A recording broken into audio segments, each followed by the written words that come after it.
অসম গণ পৰিষদ দলৰ প্ৰতি আস্থা ৰাখি 200 হ'ব ন 200 নে 200 মান সদস্য জ্যেষ্ঠ ব্যক্তিও আছে অসম গণ পৰিষদ দলৰ প্ৰতি আস্থা ৰাখি আপোনালোকে এই দলত যোগদান কৰিছে চাপৰি দিয়ক থেংক ইউ অসম গণ পৰিষদ দল 85 চনত জন্ম হৈছে আৰু সেই তেতিয়াৰ পৰা এতিয়ালৈকে ভাৰতৰ সংবিধানৰ মূল যিটো লক্ষ্য ধৰ্ম নিৰপেক্ষতা এই ধৰ্ম নিৰপেক্ষতা ৰক্ষা কৰি অসম গণ পৰিষদ দলে আজিলৈকে আৰু ভৱিষ্যতেও নিজৰ কাম কৰি থাকে আগুৱাই নিয়াৰ কাৰণে যি প্ৰয়াস কৰিছোঁ এইটো সঁচাকৈ আমি চিন্তাৰ এটা বিষয় হৈ পৰিছিল আৰু তেখেতসকলৰ ওপৰত আমাৰ আস্থা ৰাখিছোঁ তেখেতসকলৰ ওপৰত আমাৰ বিশ্বাসো কৰিছোঁ আমি যে আমাৰ যিখিনি অভাৱ অনটন আছে এবাৰ আমি ইয়াৰ পৰা প্ৰতিনিধিত্ব কৰি উলিয়াইছোঁ প্ৰতিদ্বন্দ্বিতা কৰিবৰ কাৰণে উলিয়াইছোঁ তেখেতক আমি কৰা এটা সিদ্ধান্ত ইতিমধ্যে আমাৰ পৰিচয়ৰ পৰা আৰম্ভ কৰি সম্বৰ্ধনালৈকে সম্বোধন হৈছে আমাৰ দলীয় সতীৰ্থসকল মই সময় অপব্যয় নকৰোঁ আৰু সকলোকে সন্মান জনাইছোঁ আৰু আমাৰ দলৰ জিলাৰ সভাপতি ডক্টৰ নিপেন বৰুৱা ডাঙৰীয়াই এক সুন্দৰ ভাষণ দিলে তেখেত ছাত্ৰ ছাত্ৰী আছে চাগৈ ডিআৰ কলেজত কেমেষ্ট্ৰি পঢ়াইছিলে মুৰব্বী অধ্যাপক তেখেতে ৰিটায়াৰ হৈছে আৰু বহুলোকক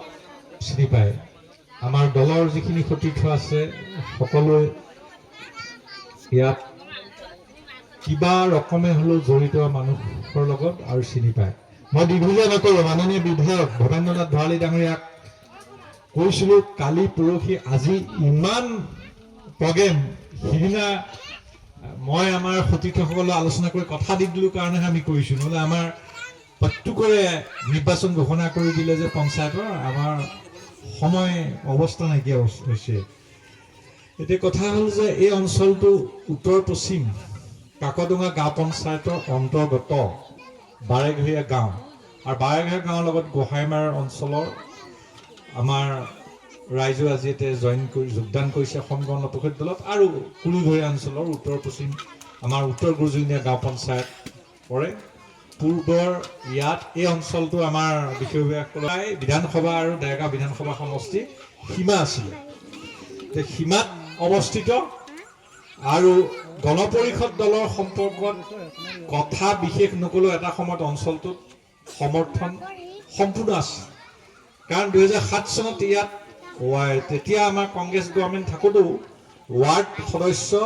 AGP পৰা জিকিছে কুটুব জিকা নাছিল জানো ৱাৰ্ড সদস্য জিকিছিলে তেনেকৈ নাহৰণি অঞ্চলতো তেনেকৈ জিকিছে মন্ত্ৰী কংগ্ৰেছ দলৰ আছে নাহৰণি অঞ্চলতো ৱাৰ্ড সদস্য জিকিছে বা পিছৰ পৰ্যায়ত আমাৰ পজিয়া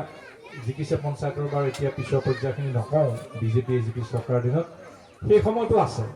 কিছু কাৰণ বিভিন্ন কাৰণত আমাৰ আচলতে আমাৰ বিষয়ববীয়া আমাৰ দলৰ মানুহৰ সংযোগ কমি যোৱাৰ কাৰণে অঞ্চলটোত গণ পৰিষদ দলৰ ভেটি দুৰ্বল হৈ গ'ল কিন্তু যোৱা দিনকেইটাত যুৱকসকল বয়সস্থসকল মহিলাসকলে পৰ্যায়ক্ৰমে আলোচনা হৈছে আমাৰ কেইবাটাও স্তৰত আলোচনা হোৱাৰ পিছত যোগদান কৰিছে আৰু আপোনালোকে যোগদান কৰিছে আপোনালোকে অসম গণ পৰিষদ দলত থাকক ইয়াত মই নিজে অসম আন্দোলন কৰা ছাত্ৰ সন্থা কৰা 85 চনত ছাত্ৰ সন্থা আৰু অসম গণ পৰিষদ পাৰ্থক্য নাছিলে AGP 91ত মই নিজে AGP দলত যোগদান কৰিছোঁ আৰু বহুত আছে ইয়াত কিন্তু ইমান অত্যাচাৰ পাইছোঁ নিজেও মই চাকৰি কৰোঁ কিন্তু চাকৰি জীৱনত মই 19 বাৰ ট্ৰেন্সফাৰ সন্মুখীন হৈছোঁ আৰু আৰ্মি পুলিচৰ পৰা যিমান হাৰাশাস্তি পাইছোঁ পৰিয়ালত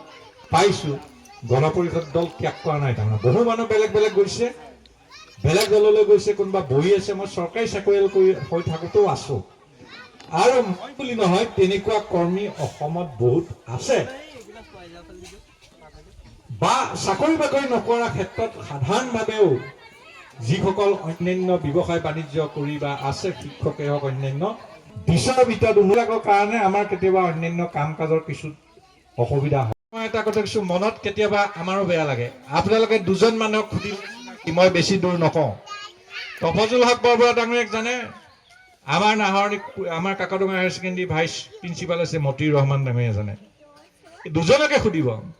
অসমৰ মাননীয় মুখ্যমন্ত্ৰী ডক্টৰ হিমন্ত বিশ্ব শৰ্মা ডাঙৰীয়া 21 জুলাইত 21 চনত যেতিয়া তেখেতে 150 খিলঞ্জীয়া মুছলমানৰ লগত আলাপ আলোচনা আৰম্ভ হৈছিলে,